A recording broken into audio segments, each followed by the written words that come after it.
Preamble सबसे पहला important word जो हमें इंडियन कॉन्स्टिट्यूशन की बुक में दिखता है, जिसका मतलब शायद हर एक इंडियन को पता होना चाहिए।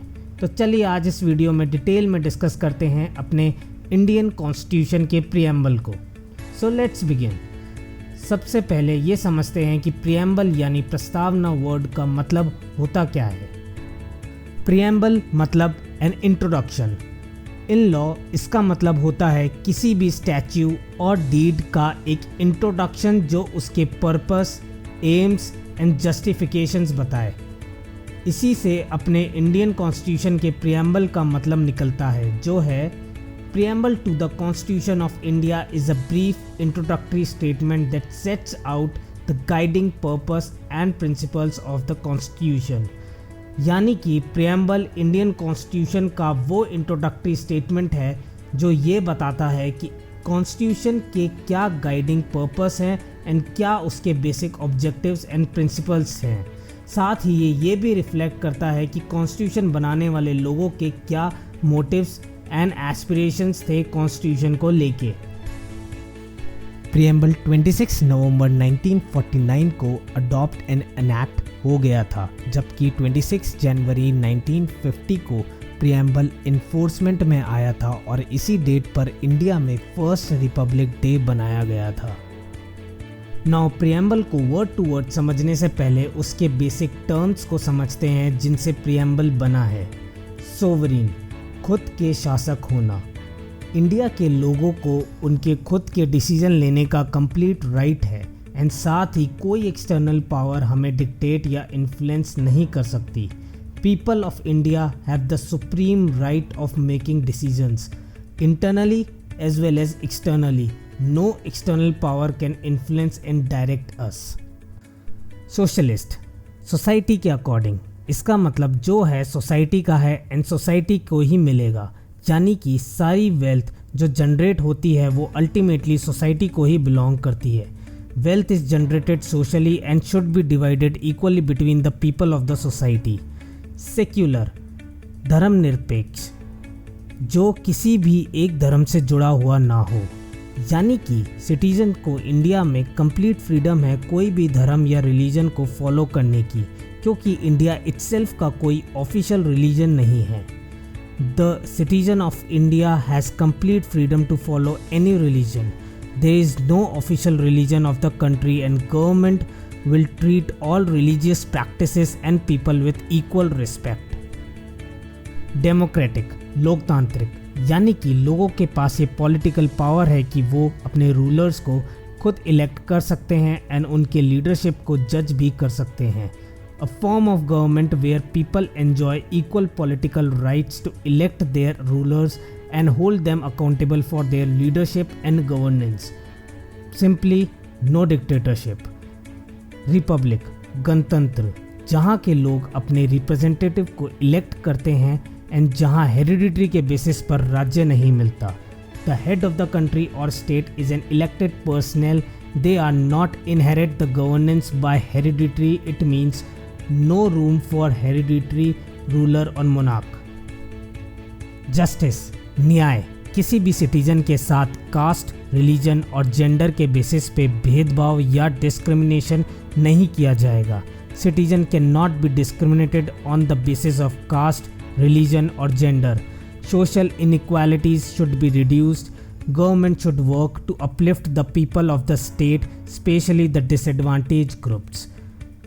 लिबर्टी, स्वतंत्रता, कि देश के लोगों को आज़ादी है अपने thoughts, belief, faith and worship को बिना किसी रिस्ट्रिक्शंस के एक्सप्रेस करने की। No unreasonable restrictions on the expression of thoughts, belief, faith and worship. People are free to the expression of their thoughts. Equality, समानता, कि सब लॉ के आगे समान बराबर हैं। इस देश पर और इस देश से मिलने वाली हर एक अपॉर्चुनिटी पर सबका बराबरी से अधिकार है। साथ ही पुरानी सारी इनइक्वालिटीज़ को ये टर्म निरस्त करता है।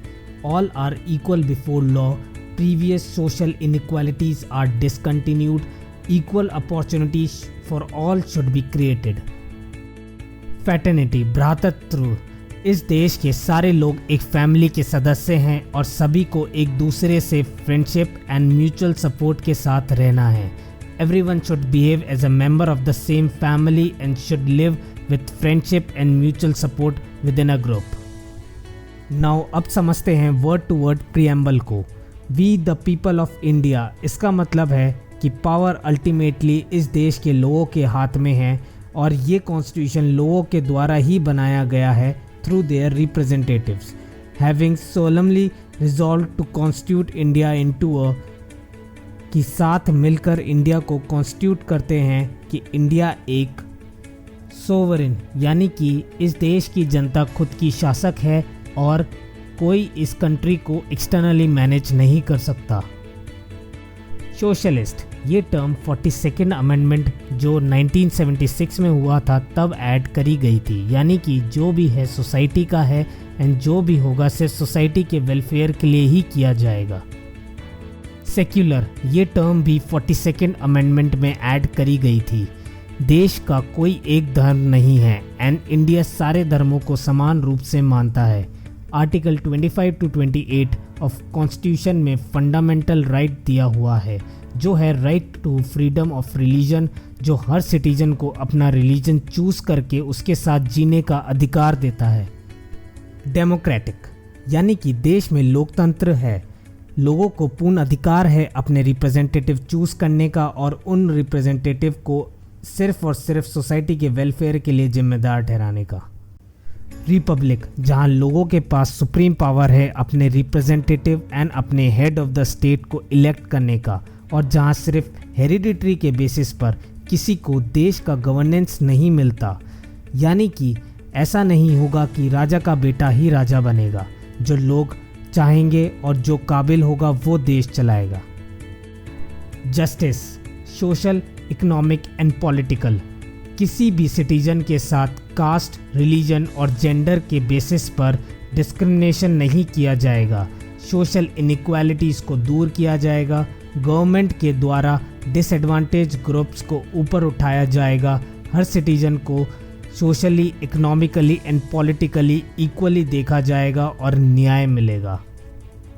Liberty of thought, expression, belief, faith and worship इस देश के लोगों को आज़ादी है कि वे अपने thoughts, belief, faith and worship को बिना किसी रिस्ट्रिक्शन के जता सकते हैं, यानी बिना किसी डर दबाव के स्वतंत्र होकर एक्सप्रेस कर सकते हैं।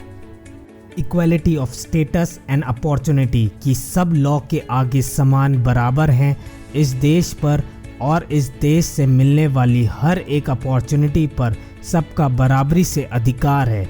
साथ ही पुरानी सारी इनइक्वालिटीज़ जो ब्रिटिशर्स द्वारा हम पे लगाई गई थी उनको ये टर्म निरस्त अमान्य करता है। ये तीनों दरअसल कॉन्स्टिट्यूशन के मेन 3 ऑब्जेक्टिव्स भी कहलाते हैं।